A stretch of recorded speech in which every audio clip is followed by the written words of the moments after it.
Fala pessoal, sejam todos bem-vindos a mais um Papo Empreendedor, o nosso podcast que fala sobre negócios, empreendedorismo, comportamento, gestão e sobre toda aquela conversa que roda no barzinho, que roda no restaurante, que vira negócio depois.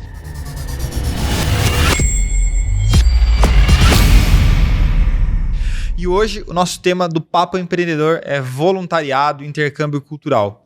E para trocar uma ideia com a gente sobre esse tema, Vitor, seja muito bem-vindo. É um prazer ter você aqui com a gente que já se conhece há um tempo, você que é cliente lá na Advice Contabilidade.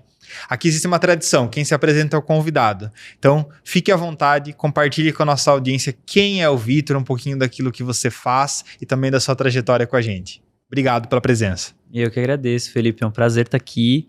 Muito feliz com o canal, com o que vocês estão realizando aí com o pessoal.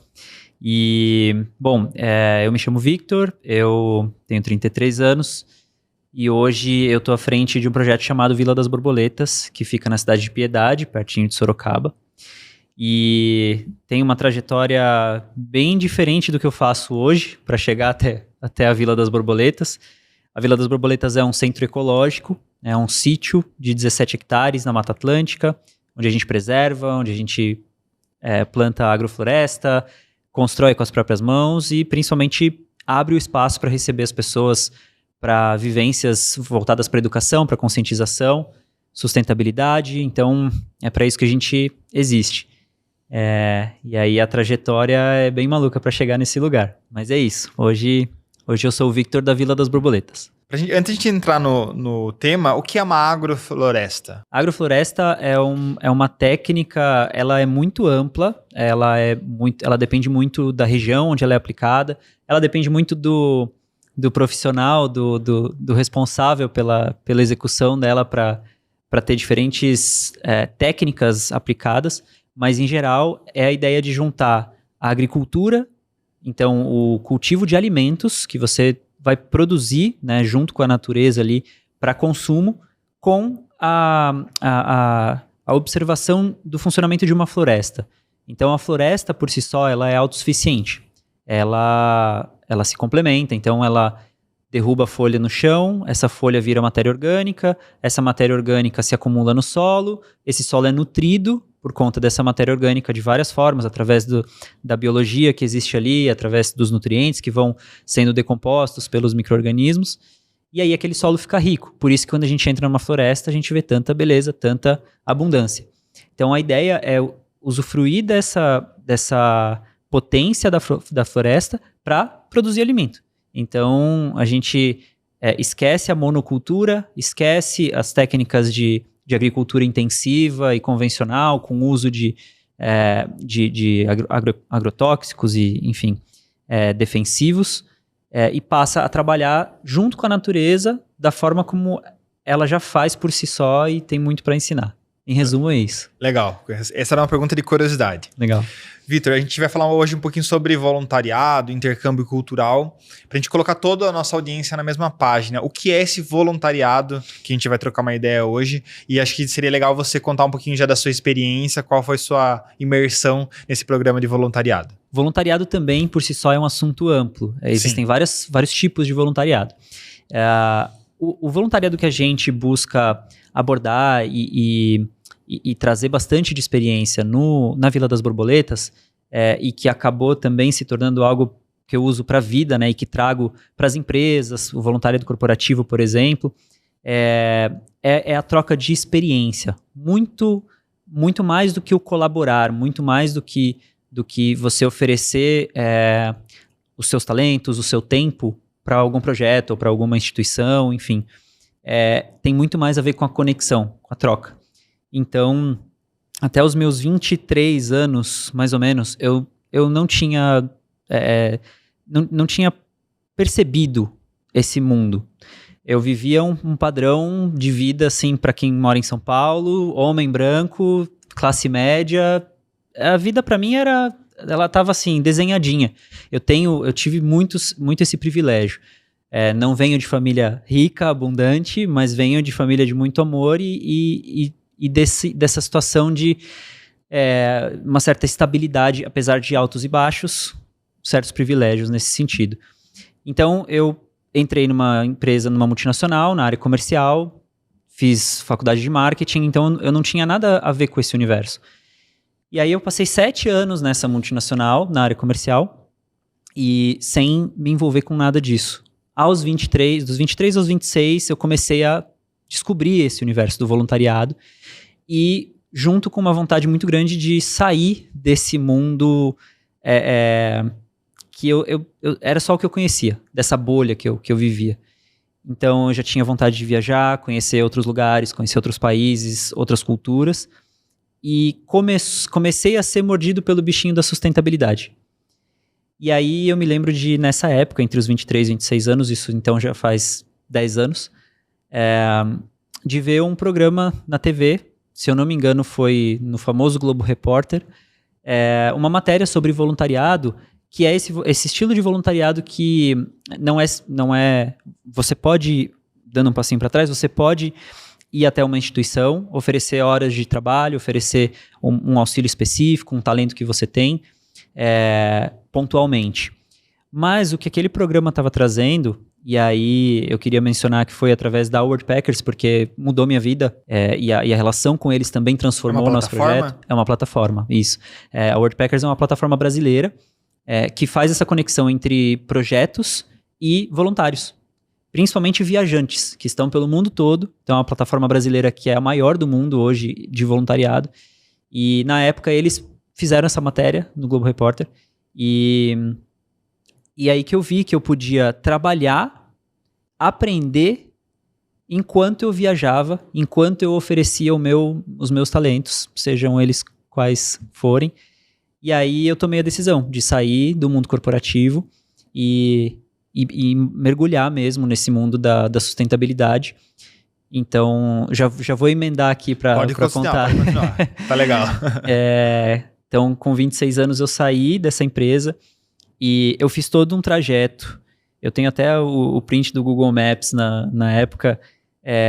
Eu fiz uma rota saindo de São Paulo, passando pelo sul do Brasil, e aí descendo, né, para o sul, até o Ushuaia, e depois subindo de volta até a Colômbia. E na época eu tinha aquele Palio Adventure, que é aquele Palio mais compridinho. Eu tirei o banco de trás e fiz uma cama, fiz uma casa. Um motorhome. Um motorhome, um mini motorhome.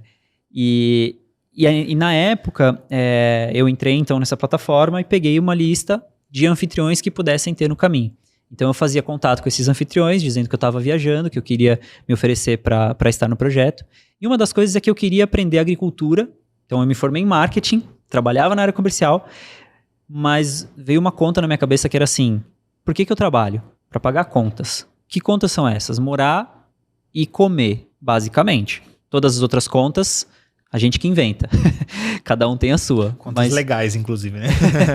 Exato, mas essas duas são as básicas. Então, na minha cabeça na época era assim: se eu morar e plantar minha própria comida no lugar que eu moro, e esse for meu trabalho, então eu não preciso de outras contas, né? E essa era uma conta muito simplória, muito romântica. Sim. Mas foi com essa mentalidade que eu fui. Então eu queria aprender agricultura orgânica, mas eu não sou de estudar academicamente, eu sou de aprender na prática. E eu aprendo rápido. Então eu falei: perfeito, é isso, eu vou para esses lugares, eu vou aprender rápido, eu vou aprender na prática, eu vou ajudar esses lugares e vou conhecer o mundo, que eram todos os desejos que eu tinha naquela época. Um aprendizado imersivo. Totalmente imersivo e bem abrangente. E aí eu saí. Então foram 1 ano e 9 meses mais ou menos viajando. Eu voltei... 1 ano e 9 meses sem voltar para casa? Não, eu voltei 2 vezes para o Brasil. Foram 2 oportunidades quando eu estava nas grandes cidades, quando eu estava em Buenos Aires e quando eu estava em Santiago, promoções de avião. Então, vou passar o Natal com a família e depois eu sigo viagem, e acho que o meu aniversário. Então, voltei em 2 oportunidades, mas sempre seguindo viagem. E foram no total 21 projetos que eu fiz o voluntariado. E aí, entrando então nesse aspecto do voluntariado, que foi a pergunta original, cada espaço tem uma proposta e tem um formato. Em geral, por lei, você tem um limite de 5 horas de dedicação, mas a maioria dos projetos pede 4 horas de colaboração e não é obrigatório que o espaço ofereça a estrutura para você estar. Por isso que muitas vezes em alguns lugares existe um valor que é cobrado não pelo voluntariado, porque senão não faria sentido. Sim. A palavra voluntário vem da origem de vontade, de vontade. Então você faz por vontade própria, sem uma contrapartida, sem uma obrigatoriedade de valor. Mas alguns lugares cobram pela estrutura que te oferecem para que você esteja ali fazendo aquele voluntariado. E demorou para cair essa ficha para mim, porque eu pensava, nossa, mas eu tô no lugar, tô colaborando e ainda tenho que pagar pela estrutura. Sim, porque se você vai fazer um voluntariado num orfanato em outra cidade, você não vai pedir pro orfanato pagar as suas despesas de viagem, de comida, de hospedagem. Você vai porque você pretende ajudar e não tirar mais valor do projeto. Mas tinham lugares que ainda assim ofereciam como contrapartida, por vontade própria, toda a estrutura. Então era um voluntariado que acabava sendo de graça para mim, que estava viajando, onde eu podia trabalhar, colaborar e ainda aprender. E Vitor, essa rede, nessa plataforma que você citou, o cara que tem um negócio, ele vai lá, ele anuncia que ele precisa de voluntário, e aí as pessoas fazem esse cadastramento, tipo um Tinder do voluntariado. Mas quais são os tipos de negócios que estão aptos, ou qualquer tipo de negócio tem essa prática de contratar essa mão de obra voluntária? A gente atende lá na Advice Contabilidade muito terceiro setor, e a gente vê 2 mundos, né? Um mundo de um voluntariado atuando em projeto social de forma muito incisiva, profissional, e também algumas organizações aquela visão, não, voluntário não tem compromisso, voluntário não vai fazer o melhor porque ele é voluntário. Como que você enxerga esses 2 mundos? Eu queria lhe perguntar. E como que esse movimento, você é contratado como voluntariado, mas você tem meta, você tem uma atividade específica, porque o cara lá que tem um negócio conta com o seu trabalho, é isso? Na verdade, por legislação e até reforçando a forma como a gente vê o voluntariado no nosso projeto e no nosso negócio, não é considerado uma mão de obra. A gente não considera o voluntariado uma mão de obra. O importante é destacar qual é o propósito desse voluntariado. Por que aquela pessoa está ali para colaborar com o seu projeto? Como que ela pode colaborar? Então ela não é uma mão de obra. Ela está ali para contribuir por um propósito específico. Então, num negócio, seja ele social ou um negócio convencional, com fins lucrativos, se você recebe um voluntário, o primeiro critério é esse, são 4 horas. O segundo critério que você pode considerar é que não existe uma subordinação direta, porque senão é isso, você tá usando exato, tá usando, na verdade, nem tá contratando porque você não tá pagando. Então você tá usando de uma mão de obra gratuita, que não é o objetivo do voluntariado. O terceiro é isso, a relação de subordinação e de tempo é o que gera o vínculo empregatício. Então, quando você tem um horário limitado, dias limitados e funções limitadas para que aquele voluntariado aconteça, é que você realmente está fazendo o uso correto da experiência do voluntariado. E eu nunca vi uma empresa, um negócio efetivamente, que use do voluntariado, a não ser muitos negócios de turismo. Aí é comum, porque existe essa troca, essa contrapartida da pessoa, e aí as plataformas, por exemplo, a Worldpackers e outras também, a maioria dos seus anfitriões acabam sendo hostels, por exemplo. Porque aí existe o benefício mútuo daquela pessoa colaborar com o negócio, ao mesmo tempo que ela está se beneficiando do negócio. Então ela trabalha no período da manhã na recepção e à tarde ela tem livre para conhecer o lugar, para turistar, para usufruir daquela relação. Por isso que eu ia lhe perguntar, qual é o benefício para o dono do negócio, para o dono do projeto, de ter o voluntário? Se for um negócio desse tipo, aí sim, ele é como se você construísse o seu negócio com várias mãos. É como se várias pessoas fizessem parte da construção do seu negócio. É mais barato para ele, obviamente, ele tem esse benefício, então, de economizar em mão de obra, claro. Mas o que acontece nessa troca é justamente a criação de relações, a criação de laços. Então, quem esteve num hostel por uma semana trabalhando na recepção sabe que vai aprender idiomas diferentes ou vai exercitá-los, né, praticá-los, vai conhecer gente do mundo inteiro, vai poder usufruir do período que ela está ali para conhecer a região. E para o empreendedor, a mesma coisa. Ele vai ter uma pessoa, ele vai ter sempre sangue novo na equipe. São funções normalmente muito básicas, que dá para você ensinar rapidamente, você não tem tanto esse trabalho de explicar como é que funciona, de fazer um onboarding completo, não, a pessoa vai ficar uma semana na recepção, essas são as tarefas, e ela está colaborando com o negócio. E nessa sua experiência era isso, de uma em uma semana? Como que era? Você assumiu projetos mais longos? Como que foi nesses 1 ano, 9 meses? Cada projeto tem um formato, tem um objetivo, tem um propósito, varia bastante. Eu gostava de ficar de 1 a 2 semanas, porque eu aprendo rápido e porque eu queria aproveitar bem o trajeto, né? Foram 7 países em quase 2 anos, e a minha intenção era ainda percorrer outras regiões do mundo. Mas eu acabei focando na América do Sul, porque aí a Vila das Borboletas começou a se construir e eu falei, bom, eu preciso então ir nessa outra direção. Mas na média eu ficava uma semana, 10 dias. Alguns projetos eu cheguei a ficar mais de 1 mês e outros eu cheguei a ficar 3 dias, dependendo da situação que ocorreu. E para você, como foi esse choque cultural? Ou não teve um choque cultural quando você passou pelos 7 países? Eu acho que poderia dizer que houveram choques culturais, principalmente quando eu passava pela aduana. Não só nos lugares que eu estive, mas a vivência de estar no país, né? Então, isso por si só já trazia todo um choque.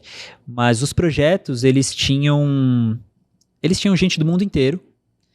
Eu já falava inglês, eu aprendi espanhol na viagem, aprendi espanhol falando na Argentina. E era engraçado porque depois, quando eu estava no Chile, como o meu sotaque era argentino, achavam que eu era da Argentina, nem que eu era do Brasil. Porque eu estava falando um espanhol que eu tinha acabado de aprender, estava fresco. E assim foi em cada país, eu pegava as expressões de cada país e eu chegava no país seguinte e achavam que eu era do país anterior. E então tem esse choque de idioma, primeiro, né, de você aprender outros idiomas. Dá para perceber muitas... o estilo de vida, a maneira de ser. Eu conheci gente da França, conheci gente de Israel, conheci gente do Japão. E então, conhecer essas pessoas viajando e fazendo voluntariado, porque existia 2 pontos em comum entre essas pessoas.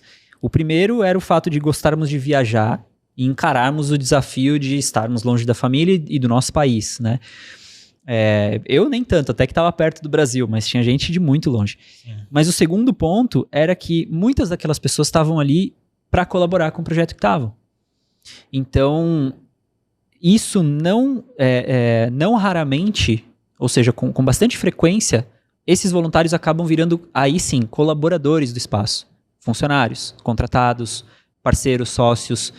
Então, na Vila das Borboletas, a gente teve, por exemplo... Durante os 2 primeiros anos, 5 a 7 pessoas que ficaram no projeto. Vieram como voluntários, passaram 6 meses a 1 ano, e aí, claro, os acordos têm que mudar, né? O horário, os objetivos, etc.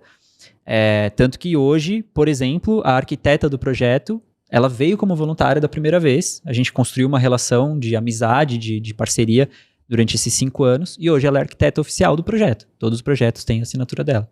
Então, é uma experiência que gera muitos frutos, muito além só da mão de obra. Assim como você fala dos papos de bar geram negócios, o voluntariado também gera outros tipos de relação. Porque pessoas que se conectam com o objetivo comum, elas vão fazer novos negócios, começar novos projetos, né? É um movimento muito natural do ser humano que vive em coletividade. Exato. Vitor, você fala da Vila das Borboletas, né, desse projeto.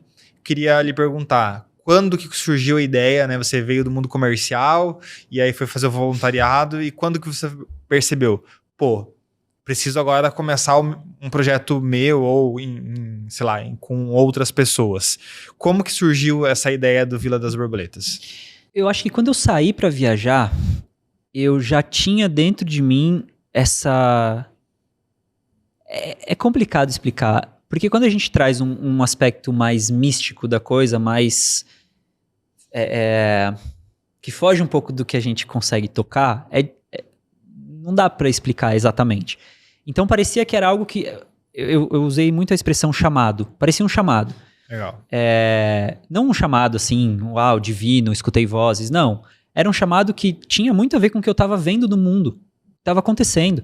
Então, como é que a gente está lidando com o planeta? Como é que a gente está comendo? Como é que a gente que hábitos que a gente tem nocivos para a nossa saúde, para nossas relações? Como é que a gente lida com as crianças? O que as crianças estão aprendendo hoje em dia? Como que elas estão aprendendo? Como é que a gente tem um modelo educacional de mais de 100 anos, 200 anos de defasagem, que as crianças continuam sentadas em salas de concreto, e aí coloca-se na pauta de educação ambiental, e a educação ambiental na escola é plantar feijãozinho num copinho plástico. As crianças não veem a natureza, né? Abrindo um parênteses, eu já falei isso em outros episódios. Eu acho que quando eu tiver um filho, eu vou criar muito atrito na escola. Eu vou ser o pai que vai brigar na reunião de pais, tenho certeza absoluta. Porque não faz o menor sentido deixar uma criança 5 horas sentada olhando para um professor. Assim espero, Felipe. Assim espero. Tamo junto nessa. Exatamente. Eu fico imaginando, Vitor, eu não sou extremamente hiperativo, mas eu sou inquieto. Eu não sei como eu conseguia ficar na sala de aula. Tudo bem que eu já tive problemas escolares, mas eu não sei como eu conseguia ficar 5 horas. Porque não faz sentido para a educação, né? Como um todo. Mas, seguindo a linha da Vila das Borboletas. Então, esse ponto que você trouxe é muito, muito importante. Porque eu comentei, eu não gosto de estudar. Eu gosto de aprender na prática. Como é que a gente passa, então, com uma criança, desde o início da educação dela até a faculdade, fazendo ela ficar presa dentro da sala para estudar academicamente? Tem uma parte teórica, mas o mundo tá lá fora, né? Então, enfim, tudo isso, através desse chamado que eu estava explicando, justamente essa visão do mundo que estava acontecendo. Isso começou a se transformar num chamado para mim. Opa, vamos acordar, tem alguma coisa fora do lugar e eu preciso ir numa outra direção. E aí, durante toda a viagem, a Vila das Borboletas se construiu como uma colcha de retalhos. Então, esse projeto que eu passei, muito legal, isso eu acho que eu vou replicar. Esse projeto que eu passei, eu acho que isso aqui eu faria diferente. Então, eu fui aprendendo e vendo, montando a Vila das Borboletas com essas experiências. E aí, quando eu estava para voltar, chegou um momento da viagem que me perguntaram assim, quantos % da Vila das Borboletas já está pronta na sua cabeça? E aí, eu falei, eu não faço ideia. A pessoa falou assim, foi muito inspiradora essa conversa, você tem mais de 50% da ideia em si? Tenho. Você tem mais de 50% da vontade de fazer? Tenho. Você tem mais de 50% dos recursos para fazer? Seja financeiro, pessoas, contatos, um lugar? Eu falei, tenho. Falou, então, tá na hora de começar. Eu tava no Peru, eu ainda queria percorrer até a Venezuela e entrar pro Brasil pela Venezuela. E eu pensei, meu Deus, eu tô longe de terminar a viagem, mas a Vila das Borboletas está se manifestando e eu preciso colocar em prática. Mas ainda assim, eu viajei por mais 2 meses e meio, 3 meses. Quando eu cheguei na Venezuela, a fronteira estava fechada entre Colômbia e Venezuela. Então eu tive que voltar todo o trajeto e Por que entrar... tava fechada? Relações dos países, né? E aí foi engraçado, porque eu voltei todas as aduanas, Colômbia, Equador, Peru, Chile, Argentina, para entrar por Foz do Iguaçu para o Brasil. E, enfim, e aí a Vila das Borboletas surgiu. E quando eu estava voltando, me veio essa percepção também. Não era só eu que queria. A Vila das Borboletas não é um projeto único, exclusivo, meu, e que eu pensei em todos os detalhes que ninguém pensou. Pelo contrário, existem muitos projetos irmãos que têm o mesmo propósito, até formatos muito parecidos. A gente forma uma rede, a gente se inspira, a gente troca. Então, como tem mais gente que quer fazer, então é um projeto coletivo, um projeto que vai acontecer porque várias cabeças e mãos vão se juntar para fazer acontecer, né? Por que Vila das Borboletas? Eu tenho uma afeição especial pela borboleta como ser, como um ser muito mágico, que simboliza vida, que simboliza transformação, né? Todo mundo usa para falar da metamorfose, os nossos estágios internos, externos, sempre a borboleta é o melhor símbolo. Eu também sempre fiquei muito impressionado com o filme Efeito Borboleta, quando lançaram o filme e eu tinha idade para assistir. E aí demorei um tempo para entender o que o filme trazia de mensagem, porque eu achava que tinha a ver com viagem no tempo. E, na verdade, ele se trata de reforçar a teoria do caos. Então, o efeito borboleta é uma linha dentro da teoria do caos, de que está tudo conectado e a gente não faz ideia como. O universo trabalha de uma forma que a gente não tem, tá longe de compreender. Como essas coisas estão interligadas, o efeito borboleta diz o seguinte: cada ação tem uma reação. Cada pequena transformação que é feita aqui tem um reflexo em alguém, em algum lugar, em algum momento, de alguma forma. Então eu comecei a perceber que as minhas ações, elas não tinham que ser direcionadas para mudar o mundo. Elas não tinham que ser direcionadas para super transformar o ambiente. Elas tinham que ser direcionadas para a minha transformação. E a minha transformação pode gerar um efeito em alguém, em algum lugar, em algum momento, de alguma forma. Então vem desse lugar também da borboleta. Na viagem veio mais uma inspiração para se chamar Vila das Borboletas, que é uma teoria científica mesmo, que eu não sou cientista, então hoje em dia a gente fala muita besteira, a gente, né, todo mundo vira cientista. Todo mundo é cientista, todo mundo sabe de tudo, mas eu vi na internet, podem pesquisar e comprovar se quiserem e tal, para mim fez muito sentido, um negócio chamado células imaginárias, células imaginais, em que o processo da lagarta entrar no casulo e se transformar em borboleta, quando ela entra no casulo, enquanto ela é lagarta, ela está consumindo tudo em volta dela. Tudo. Ela existe para comer.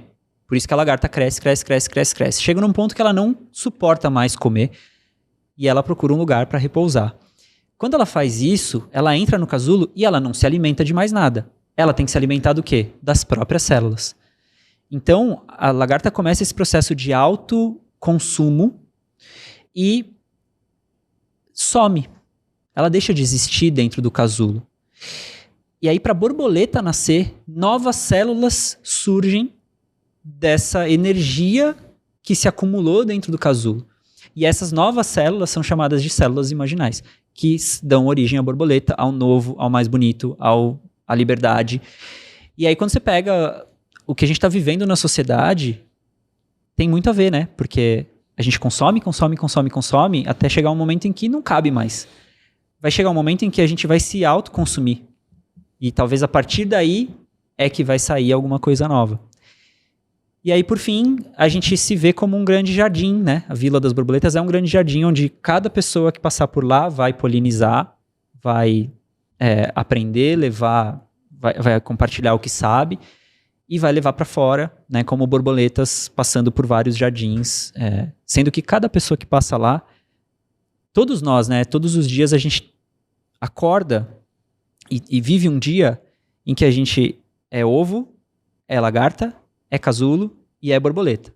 Todos os dias. Então é isso, acho que é um símbolo bem complexo. Bem legal, eu viajo, né? Vitor, dessa sua colocação, queria ramificar duas perguntas. Eu faço muito esse papel de trazer temas que os convidados colocam para elucidar para nossa audiência. Eu queria lhe perguntar, primeiro, o que é a teoria do caos, para a gente deixar para todo mundo, pelo menos um pontinho aí de informação. E também sua visão. É bem legal eu nunca tinha ouvido falar dessa teoria da lagarta. Às vezes, quando algumas pessoas falam, né, do jejum intermitente, que é quando você entra em cetose, que é mais ou menos isso, né? Não vou também dar uma explicação técnica porque não sei. E as pessoas falam, não, mas Gini, isso é impossível. É preciso do alimento. Sim. Queria também ouvir sua visão. Você acha que é possível a gente chegar nesse estágio de consciência de que nós podemos nos autoconsumir para nos tornarmos melhores? Respondendo primeiro essa segunda pergunta, né? Eu vi recentemente um conteúdo que falava sobre o jejum e ele trouxe um ponto muito interessante.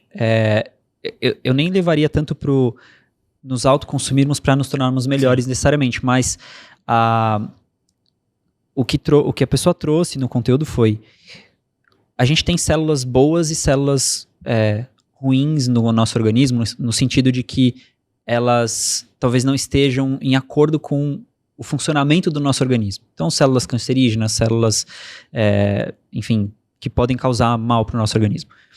Quando a gente sempre coloca alimento para dentro do corpo, a gente está sempre alimentando todas essas células. Então, se a gente para de alimentar o nosso organismo por um dia, por um período, o que o corpo entende? Eu preciso economizar energia, então eu vou direcionar a energia que eu tenho para as células que estão mais saudáveis. E as células que estão mais saudáveis também, por si só, como um mecanismo de defesa, começam a consumir as células que não estão fazendo bem para o organismo. Então, isso foi um conteúdo que eu achei bem interessante. Não sou especialista, recomendo que as pessoas busquem mais sobre, mas sim, eu acho que tem a ver. Eu acho que a gente deixar de alimentar as células que não nos fazem bem, assim como a mente, né? Eu sou um adepto do jejum como Legal. forma de consciência mental. Acho que você fica muito mais conexo, muito mais concentrado quando você está em jejum. Eu percebo que minha produtividade aumenta, eu gosto bastante. Eu acho que você fica, diria meu avô, né, que você fica meio empachado, essa sensação mental, acho que fica também quando você está com uma sobrecarga de alimento. Mas vamos voltar para a questão, o que é essa teoria do caos? Também não sou especialista, certo. Mas me atrai muito esse assunto. Como o foco é o voluntariado, nem vou me aprofundar tanto. Legal. Mas, em geral, a teoria do caos ela traz esse aspecto de que toda ação tem uma reação e ela está interconectada. E aí, trazendo isso até para o nosso dia a dia e para o momento que a gente vive novamente como sociedade, não adianta eu pensar que o que eu faço não interfere no planeta, não interfere na sociedade, não interfere no impacto que a gente tem como ser humano. Então, se um asteroide, se uma estrela explodir, esse fragmento que vai sair dessa estrela, ele pode atingir a Terra e isso vai desencadear uma série de outros acontecimentos. Então, a teoria do caos, ela tem essa... Só que no fim, puxando de novo uma questão filosófica, a teoria do caos sugere que isso tudo é meio que previsível. Como se você dissesse o seguinte, aí entra o efeito borboleta. Por que chama efeito borboleta? Por 2 motivos. O primeiro é que é um estudo feito com um feixe de luz, agora eu não me lembro. Não sou técnico. Para avaliar o comportamento dele dentro de um certo ambiente. E aí ele acaba fazendo aquele símbolo parecido com o do infinito. E aí quando você coloca ele em perspectiva, são 2 asas de borboleta. Então tem por isso, esse é um dos motivos que é chamado efeito borboleta. Como se a gente vivesse num loop? Não, previsível? Não necessariamente num loop, mas de que esses eventos todos, eles acabam sendo previsíveis. Porque você vai ver o desenho de vários 8s, assim, né? Vários infinitos. Só que você coloca em perspectiva e eles estão conectados. É como se você olhasse uma espiral de cima, ela é um círculo. Lógico que não é o tema também, né? Mas eu gosto bastante. A gente vai longe, né? Voluntariado espacial, a gente vai começar. Voluntariado cósmico. Eu gosto bastante de física quântica. E o Joe Dispenza, ele explica, né? Lá a teoria da observação dos átomos, que é mais ou menos essa mesma lógica, né? Perfeito. E é legal ver com que vários autores vão explicando a mesma coisa com frases ou com teorias diferentes, né? Exato. O outro aspecto da teoria do efeito borboleta é assim, ó. O bater das asas de uma borboleta pode causar um tufão do outro lado do planeta. E aí tem uma historinha que é contada com base nisso.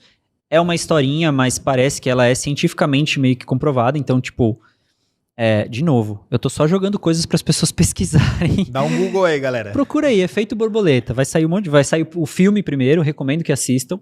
Ele aborda o efeito borboleta de outro prisma, mais hollywoodiano, etc., mas ele traz esse aspecto, porque no filme ele mostra que cada mudança que o personagem fazia desencadeava uma série de outras coisas. Então, se a namorada dele sobrevivia a X acidente, eles casavam, tinham filhos, mas outras coisas davam errado na vida. Ele sempre queria voltar e corrigir o que tinha dado errado.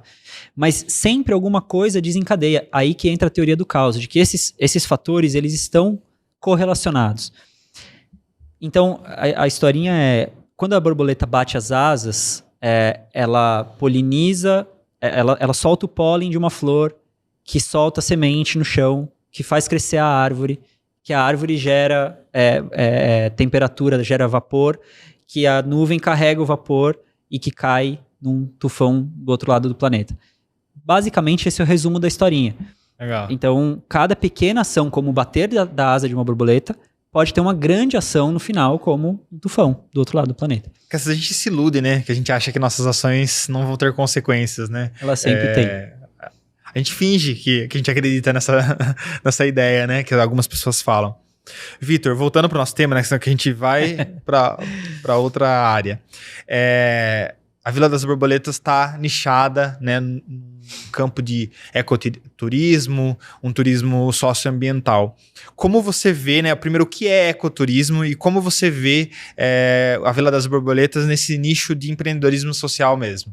Eu considero a Vila das Borboletas essencialmente como um presente pra gente, pro mundo. Não um presente meu. Sim. Como esse espaço é um presente para nós. O que isso significa? A gente existe como centro ecológico para cuidar dos aspectos socioambientais. Eu não penso na Vila das Borboletas como um negócio.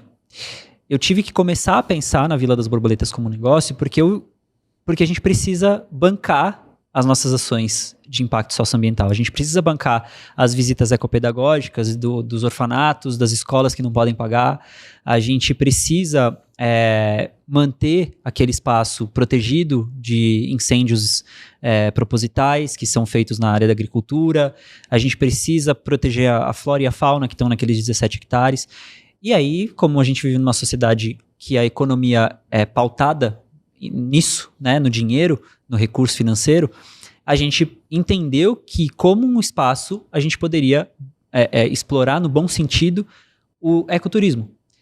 Ou o turismo de experiência, ou o turismo rural. Tem várias vertentes que estão relacionadas, né, que a gente pode colocar meio que no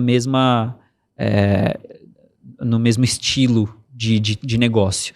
Então, ecoturismo, turismo rural, turismo ambiental, turismo ecopedagógico, turismo de experiência. Na pandemia surgiu o turismo de isolamento, né? Então é algo que também ganhou força nos últimos tempos. Então, como um negócio social, ou seja, não é um negócio com fins lucrativos, mas um negócio onde toda a renda é direcionada para manter o projeto e para apoiar outros projetos também, né? Porque Piedade mesmo tem um monte de projetos incríveis acontecendo nessa mesma linha. Então, a nossa intenção é funcionar como uma aceleradora de outros projetos também. Não só dentro do nosso sítio, mas outros projetos fora também. E aí, como negócio, a gente tem, dentro de ecoturismo, como você perguntou, né? As trilhas na floresta, observação de fauna e flora, identificação de fauna e flora, a experiência em si de plantar, de colher, de entender o funcionamento de onde vem o seu alimento, né? Porque hoje a criança acha que o leite vem da caixinha, né? Que o morango vem numa caixinha, né? Ele nasce numa caixinha e assim por diante. Então, quando a gente traz turistas, quando a gente traz visitantes para terem essas vivências, isso é o ecoturismo. Aí você tem linhas de ecoturismo. Você tem o ecoturismo de aventura, né, onde você tem rafting, tem cavernas, tem trilhas que você passa mais dias dentro da mata, acampa, busca recursos da mata para você. Isso também é uma linha de ecoturismo. E você tem esse ecoturismo mais, vamos dizer, mais familiar, mais uma experiência um pouco mais intimista de oferecer uma hospedagem dentro da floresta, uma hospedagem onde a pessoa vai acordar no dia seguinte e, além de alimentos e produtos artesanais que são produzidos localmente, com a maioria dos ingredientes locais, ela também pode ir até a horta e colher um tempero ou colher um alimento para fazer durante a estadia dela na E você acha que esse mercado está em crescimento? Totalmente. As pessoas estão procurando esse tipo de turismo? Estão querendo fugir de fazer um rolê na Avenida Paulista para ficar um final de semana no mato? Você acha que esse é um movimento da sociedade como um todo? Eu acredito que sim. Eu acredito que sim, principalmente pós-pandemia. A gente sabe que numa pandemia, ou em algumas situações que a gente enfrenta como sociedade, o turismo é o primeiro a ser afetado e o último a se recuperar dentro do mundo dos negócios, dentro do empreendedorismo. Bem real, né? Então, na pandemia, quem sofreu primeiro foi o turismo e quem demora mais para se recuperar é o turismo. Muito embora o fato das pessoas terem ficado isoladas, terem ficado presas dentro de casa, impulsionou o turismo para uma retomada mais rápida. Então, o que eu quis dizer é toda a crise que a gente tem afeta primeiro o turismo, só que a crise da pandemia ela fez com que o retorno do turismo voltado para a natureza, voltado para a sustentabilidade, fosse maior. Primeiro, porque a gente ficou trancado em casa. Segundo, porque começou a despertar em mais pessoas os problemas reais que a gente está vivendo como sociedade, que estão relacionados com o meio ambiente, que estão relacionados com mudanças climáticas, que estão relacionados com cuidados com a saúde e bem-estar, que estão relacionados com a educação das crianças. Então, as crianças passaram a jogar joguinho no celular, joguinho de fazenda. Então a criança passa, e os adultos mais ainda, né? O que eu conheço de adulto que joga joguinho de fazenda é impressionante. E vir visitar a gente, quase ninguém. Mas é isso, a pessoa fica presa no celular, joga o joguinho de fazenda, colhe, planta, vende, faz tudo. É um empreendedor virtual do que seria plantar e colher. E a experiência real não existe mais. Então eu acho sim que as pessoas ainda estão saindo de casa para ir até Paulista, para andar de bicicleta, para curtir. Só que assim, os parques estão lotados. Em São Paulo, tanto Ibirapuera quanto Vila Lobos, o estacionamento é pago e não é barato.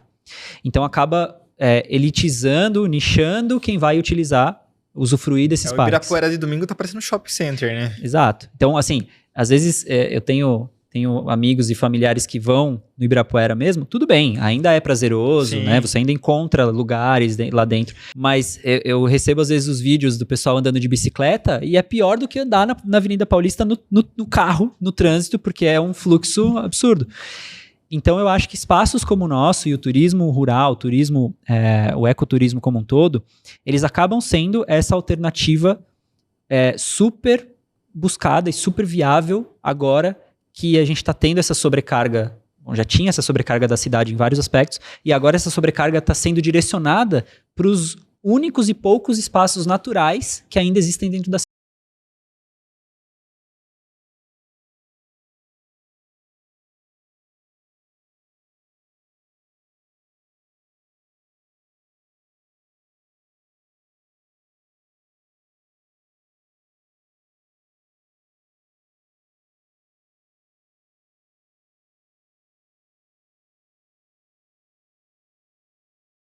Experiência, né? Como você falou, tem criança achando que o leite vem da caixinha, né? Eu vi um meme esses dias que a pessoa fala pra criança, não tenho dinheiro. Aí a criança fala, não, mas não precisa de dinheiro, é só passar um relógio. Que pra quem tem o cartão no Apple Watch. Claro. Então, existe uma consciência deturpada do que é o dinheiro também, inclusive, sim, né? Sim.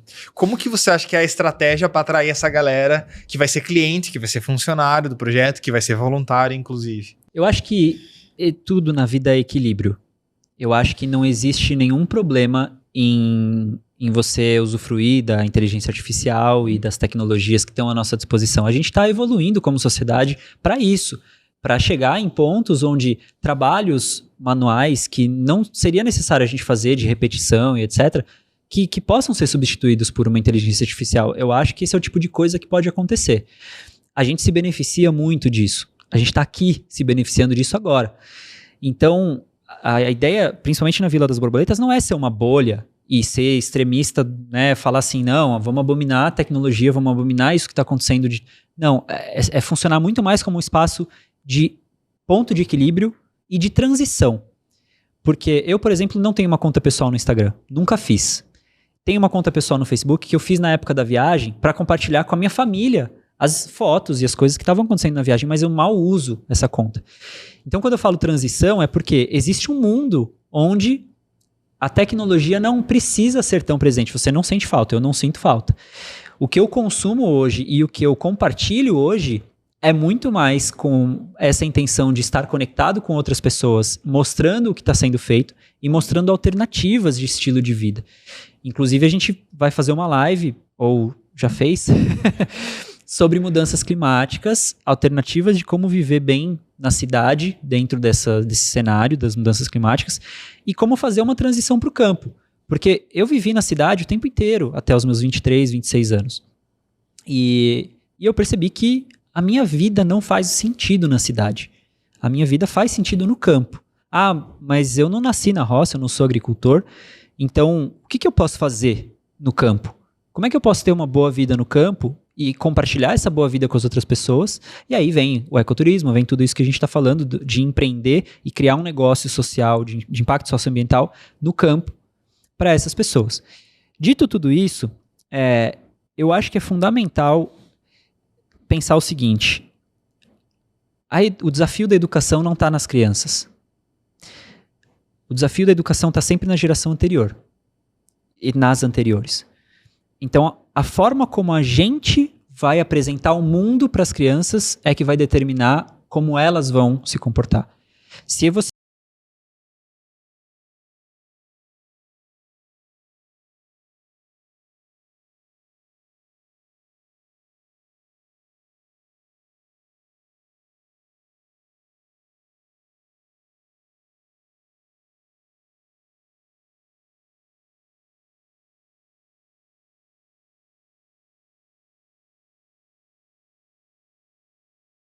Se desde pequeno ou pequena eu levo meu filho e minha filha para uma experiência na natureza, pode ter certeza. Talvez ela reclame de pisar na grama, talvez ela tenha um trauma ou outro de ter sido picada por uma formiga ou pisar no barro, mas a tendência, porque somos seres naturais, a gente esquece disso. Nós não somos... a gente não vai até a natureza, nós somos a natureza. Só que a gente está se desvinculando cada vez mais disso, nos colocando em salas estéreis de concreto, né? E a gente perde essa conexão com a nossa natureza, nossa própria natureza. Então, quando a gente reapresenta isso para a criança, ela vai brincar no barro com o maior prazer. Ela vai brincar com o inseto que aparecer na frente dela como se fosse o melhor amigo dela. Ela vai respirar um ar mais puro, ela vai correr, ela vai ver o céu, ela vai ver as cores fora da tela. E se eu apresentar e introduzir a inteligência artificial para ela, e aquele for o maior foco dela no dia a dia, é isso que ela vai querer consumir mais. A gente vai ter alguns pontos que saem da curva, que vão falar, não, peraí, eu não quero mais isso, mas talvez demore 23, 26 anos para isso acontecer. Achei engraçado em relação a isso, eu tava no Rio, e a gente foi visitar o aquário, nunca tinha ido visitar o aquário do Rio, e a gente percebeu um grupo de crianças que estavam mais interessados em brincar no totem, que tinha o aquário lá para mexer com os peixinhos e tudo mais, do que olhar um puta tubarão que tava passando. Eu achei que ele ia ser maior, inclusive, porque achei que ele tava muito pequeno. Na divulgação do aquário ele é maior. Que tava passando do lado, que aquela experiência de você entrar no túnel e o tubarão tá passando em cima de você. Porque, possivelmente, a tecnologia tá mais interessante para esse grupo específico, né? É a questão do estímulo, como você colocou. Isso, eu acho que nem se trata tanto de ser mais interessante. A gente apresentou isso como mais interessante. Se você tem 99% do tempo onde a criança tem acesso ao celular, à televisão, ao computador, esse 1% que sobra em que ela tá na natureza, né? Que ela tá do lado de fora, que ela tá vivenciando outras coisas, é muito pouco para ela achar mais interessante do que os outros 99%. Tem crianças que vão sair da curva. A gente tem, na nossa família, felizmente, as nossas crianças adoram, sobrinhos, tudo, estão sempre com a gente, pedem para vir para a vila. Por quê? Porque a gente está estimulando isso, os pais, mães estão estimulando isso desde o começo.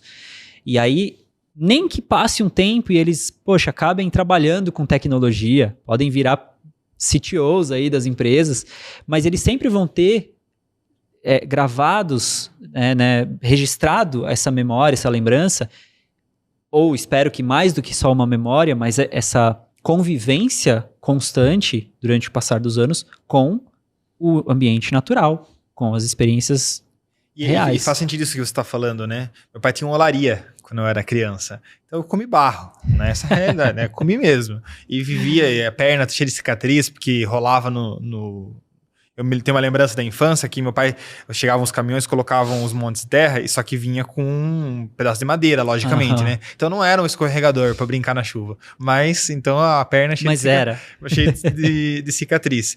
E é legal você colocar isso porque então a natureza foi sempre uma questão marcante na minha infância.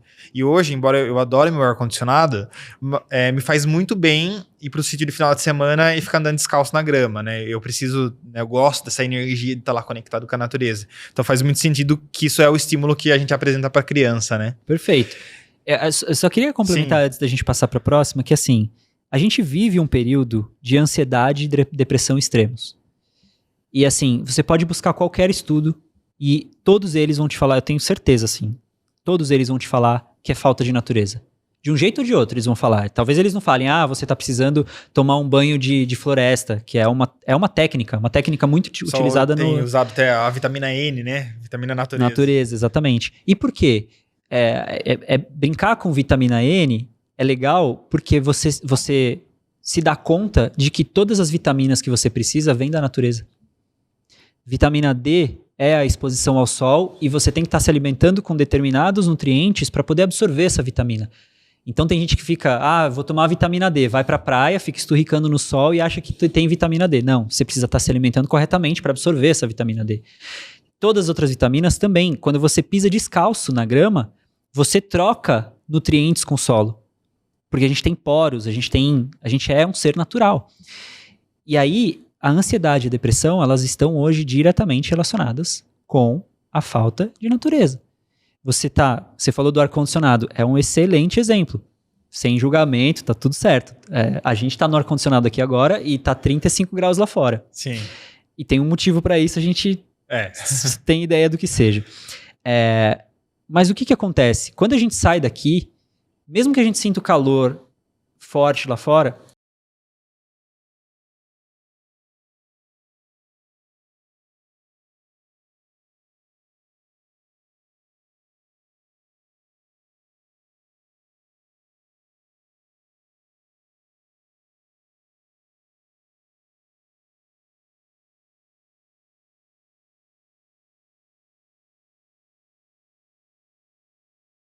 e diga assim, não, eu não sou muito de natureza, meu negócio é ficar em casa assistindo 5 televisões ao mesmo tempo, mais o celular no ar-condicionado. Eu sou desses. Você pode não estar percebendo conscientemente, mas na hora que o seu corpo tiver contato com a natureza, ele inconscientemente vai estar se renovando, se reenergizando, se reequilibrando. Por quê? Porque a gente não foi feito. Na natureza não existe uma parede de concreto. A gente que fez. E ela é estéril, ela impede que você troque energia com o ambiente externo. Por isso que a depressão, por isso que a ansiedade atacam tão forte a gente. Falta de natureza. Muito bom. Desculpa. Doutor Victor aqui falando, tá, pessoal? Inclusive, eu fui para São Tomé das Letras recentemente. É um rolê bem alternativo pro meu perfil comportamental, confesso, honesto em dizer. Eu nunca fui e acho que um dos motivos é esse. Talvez, até para mim é bastante alternativo. Mas foi muito legal. Imagino. Muito legal. Eu era o único que tava vendo pôr do sol sem um brisadeiro, mas tava tudo certo. Mas a energia da cidade, uma cidade que é 100% focada em relação ao turismo de experiência. Então, parece que tá todo mundo na mesma energia de... Não, você vem aqui para se conectar com a natureza, para você ver a energia da cidade. Então, acho que você vê uma cidade super pequena, mas que tem uma economia grande de turismo. De turismo, né? Movimentação da economia em relação a isso. Vitor, eu queria te fazer uma pergunta. Nesse programa de voluntariado, nessa experiência aí de 1 ano e 9 meses, tem algo que você fala, pô, isso marcou e que ficou gravado na linha do tempo? Eu gosto da ideia de que na nossa vida existem marcos temporais, como se a gente tivesse com... vamos parafrasear lá as linhas do tempo, né, da Marvel, como se fosse pinçar a linha do tempo, aquilo que marcou. Tem algo que ficou muito relevante para você nesse período de voluntariado? Antes de mais nada, fazê-lo. Legal. Ter, assim, A gente está muito acostumado a falar sobre os nossos defeitos. A gente fala facilmente sobre os nossos defeitos. E reforçar boas escolhas que a gente faz, né? Reconhecê-las, às vezes soa como falta de humildade, de modéstia. Mas eu sou muito grato por mim mesmo, por ter tido todo mundo, porque eu ouço isso bastante, ter tido coragem de fazer. É coragem, né? Então, assim, não importa o formato. Aquele foi o meu formato, foi o que funcionou pra mim, era o que eu queria. Mas para qualquer pessoa que vá fazer um voluntariado, pode ser no orfanato que tem no bairro. O primeiro ato que você sempre vai ser grato e vai se lembrar, vai ser um marco para você, é fazer. É ir lá e fazer. Depois disso, foi bastante tempo, foram muitas experiências, então seria difícil pontuar algo específico. Mas eu acho que, como você falou, o intercâmbio cultural para mim foi muito maravilhoso. A gente expande a nossa visão do mundo de uma forma que nenhum conteúdo virtual vai entregar. Você pode assistir todos os podcasts, por melhores que sejam, e tem podcasts muito bons. Você pode assistir todos os filmes, todos os conteúdos que você quiser na internet. Não se compara nem de longe com uma experiência real de você viver e conhecer outras pessoas na prática, no mundo real. Então você começa a perceber que o Brasil, por maior que seja, não é só ele que existe no mundo. Existem outras realidades, outras coisas que estão acontecendo com outros. Eu falei, por exemplo, que eu conheci gente de Israel. Na época, os conflitos não estavam como estão como agora, ou até estivessem, mas a mídia tratava de outra forma. Conhecer aquelas pessoas me fez entender do ponto de vista delas o que estava acontecendo. Coisa que eu posso assistir na televisão e não vai me dar a mesma percepção do mundo. A gente tem uma falsa sensação de empatia, né? Totalmente. Eu não gosto muito da palavra de empatia. De conhecimento e de empatia. Eu não gosto muito da palavra empatia, porque eu posso tentar estar no seu lugar, mas, eu não vou estar no seu lugar nunca. Eu posso tentar estar próximo a você para enxergar a sua realidade. Mas não adianta falar, eu sei como o Vitor tá se passando. É hipocrisia, porque eu não sei como ele tá se passando. Complementando isso, eu ouvi outro dia uma definição de empatia que tenha um pouco a ver com isso. É assim, empatia não é se colocar no lugar do outro, porque quando você se coloca no lugar do outro, você continua sendo você. Sim. No lugar do outro. Então você não vai ver como a pessoa tá vendo, você não vai sentir o que ela tá sentindo, porque é você se colocando no lugar dela. A empatia genuína, ela tem que existir quando você é a outra pessoa. Quando você sente o que a outra pessoa tá sentindo. Quando você vê o que a outra pessoa tá vendo. Isso é muito difícil de fazer. Por isso que a empatia genuína é muito difícil de alcançar. Você realmente precisa estar muito aberto para se conectar genuinamente com aquela pessoa e falar: entendi de onde você tá. Por isso que essa coisa do lugar de fala que tá em alta agora, sim, o lugar de fala, nananã, tem a ver com isso. Tem a ver com você entender, peraí, eu tô falando sobre um assunto que eu não tenho nenhum... Porque a gente tá, né, hoje todo mundo virou especialista de tudo na internet, né? Exato. E aí a pessoa, hoje, né, da mesma forma que a gente teve doutores, mestres em vacina, hoje a gente tem doutores em economia internacional e política internacional. Sim. E aí pessoas leigas, como o Felipe, vai lá com uma lente, né, daquilo que viu no, sei lá, na Globo News, sim, e vai querer bancar o especialista em conflito internacional, por exemplo, sem ter tido a experiência de conhecer alguém que tá lá no game, né, no jogo lá de poder entre as partes envolvidas. Acho que isso faz muito sentido, e você se conectar é uma forma de você viver um pouco dessa realidade. Perfeito. Né? Por isso que eu sempre reforço que, assim, tudo que eu falo parte das minhas experiências, do que eu vivi até agora para falar. Nada disso que eu tô falando pode ser considerado uma verdade absoluta, ou não tem como. É do meu prisma. Sim. Você só vai saber se o que eu tô falando faz sentido se você enxergar da mesma forma que eu enxergo. Na Vila das Borboletas, a gente fazendo lives, levando as pessoas para terem as vivências, dando cursos, em nenhum desses momentos a gente vai se colocar como isso aqui é o certo, isso aqui é a melhor forma de fazer. É sempre um convite a busca conhecimento, busca entender melhor sobre esse assunto de diversas fontes diferentes. Porque aí você vai moldar o que realmente faz sentido para você a partir disso. Então é isso.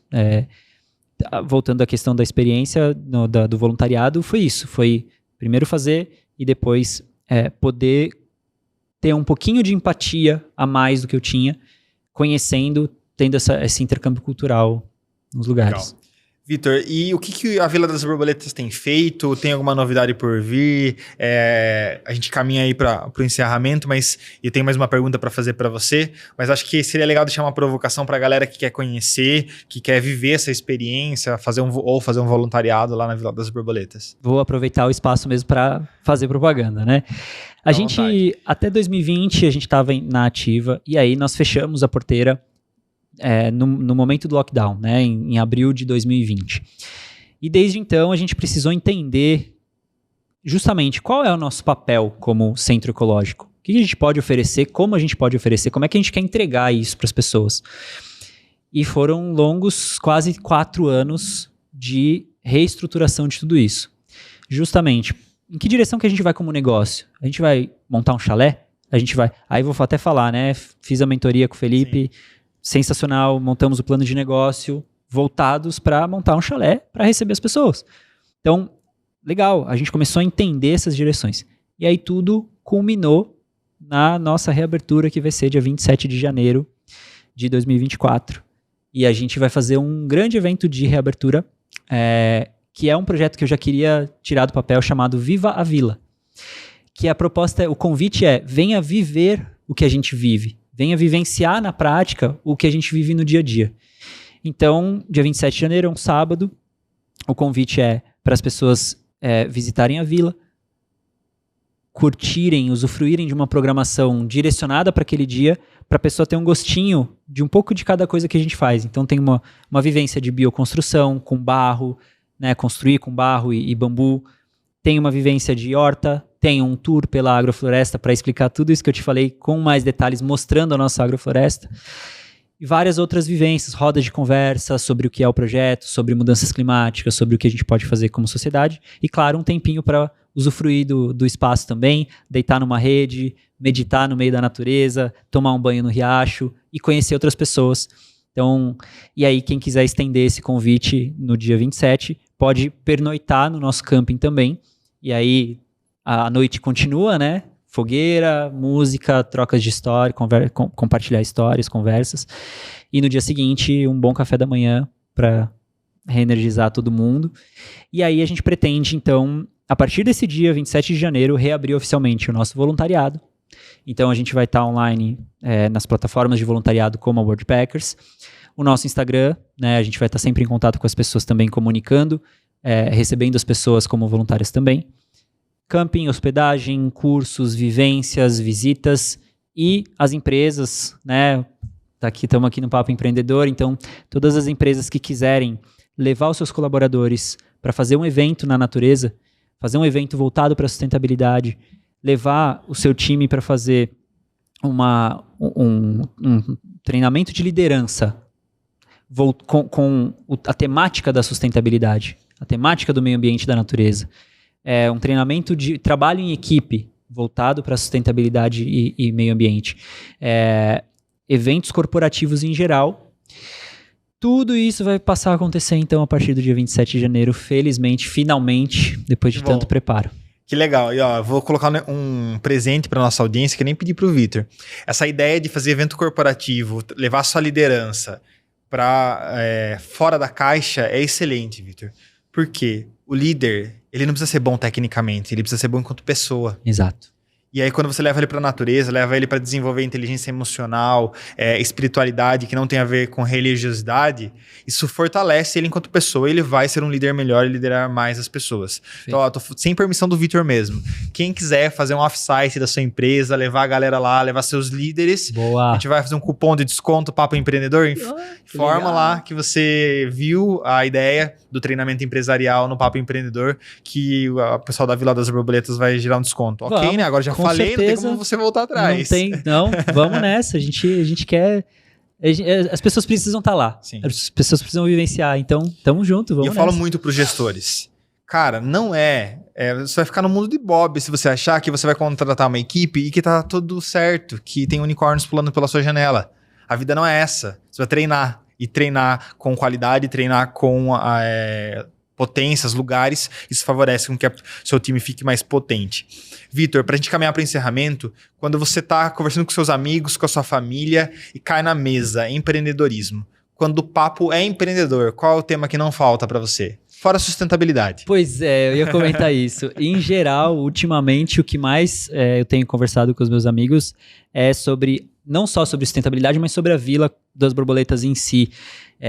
Eu tenho alguns amigos empreendedores, tenho alguns amigos que estão mais numa jornada de carreira, né, profissional, sem empreender necessariamente, mas acaba que, nossa, eu realmente não me lembro de muitas conversas onde Vila das Borboletas, como um negócio, como um projeto, não surja e tome boa parte da conversa.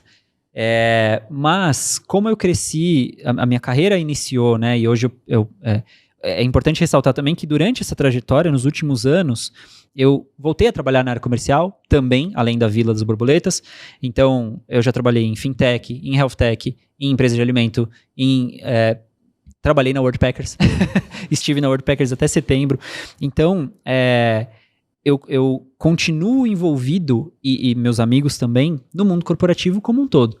Então, a gente sabe, tem um amigo, por exemplo, que está na Espanha, trabalha com marketing digital, eventos, e então a gente fala muito sobre marketing digital, eventos internacionais. Tem um amigo que está empreendendo, está criando o seu próprio sistema de RH, que, olha, é de longe o melhor sistema que eu já vi. E eu sei porque a gente fez a mesma escola corporativa, então eu sei de onde vieram as inspirações dele e sei o percurso que ele está percorrendo para chegar nesse produto final que está sensacional. Então a gente fala bastante sobre vários tipos de negócio, mas a Vila hoje está tomando bastante desse lugar. Muito bom. Vitor, as pessoas que querem conhecer, inclusive para mandar uma mensagem lá para receber a proposta do treinamento para líderes lá na Vila, como que as pessoas acham vocês nas redes sociais? Principal canal Instagram, viladasborboletas.eco, viladasborboletas.eco, mas a gente tem o site também, viladasborboletas.com, Facebook é Vila das Borboletas, LinkedIn, Vila das Borboletas. O único que é diferente realmente é o Instagram, porque já tinha um ateliê que usava Vila das Borboletas e não quis compartilhar com a gente, mesmo não usando o canal. Então ficou viladasborboletas.eco. Vitor, muito obrigado pela sua presença, é um prazer ter você aqui. Gosto bastante de ouvir sobre o seu projeto, sobre a Vila das Borboletas. Enquanto Advice Contabilidade, é um projeto que a gente acredita muito e aí vê um futuro bem próspero e grande para a Vila. Obrigado pela sua disponibilidade de agenda e de tempo aqui com a gente. Eu que agradeço, foi muito bom conversar sobre tudo isso e vamos junto. Galera, muito obrigado pela companhia em mais um Papo Empreendedor. Vocês que querem acompanhar os outros episódios, e aí a gente tá com a agenda invertida, mas o próximo episódio tá sensacional também. Vem uma surpresa aí para vocês no próximo episódio do Papo Empreendedor. Quer acompanhar nosso conteúdo? Vocês sempre nos acham nas redes sociais, nos streams de áudio e vídeo, como @Papo Empreendedor. Muito obrigado pela companhia e até a próxima.